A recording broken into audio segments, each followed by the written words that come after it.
The moments passed as at a play. I had the wisdom love brings forth.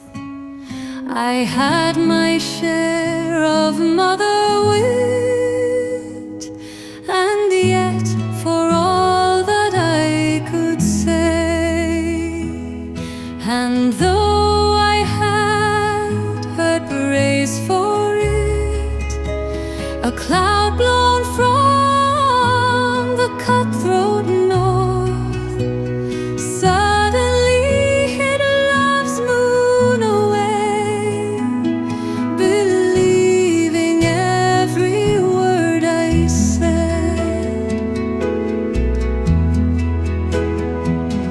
I praised her body and her mind, till pride had made her eyes grow bright, and pleasure made her cheeks grow red, and vanity her footfall light.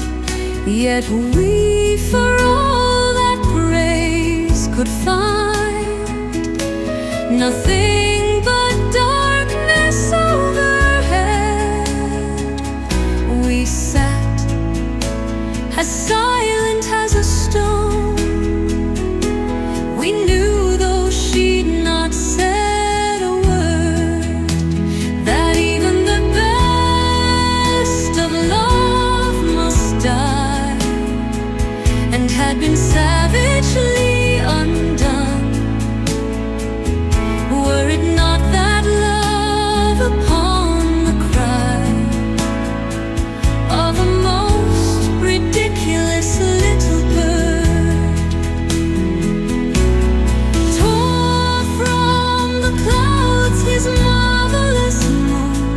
All hell crowds gathered once if she but showed her face, and even old men's eyes grew dim. This hand alone, like some last courtier at a gypsy camping place, babbling of fallen majesty, records what's gone. These lineaments, a heart that laughter has made sweet, these remain, but I record what's gone. A crowd will gather and not know it walks the very street whereon a thing once walked that seemed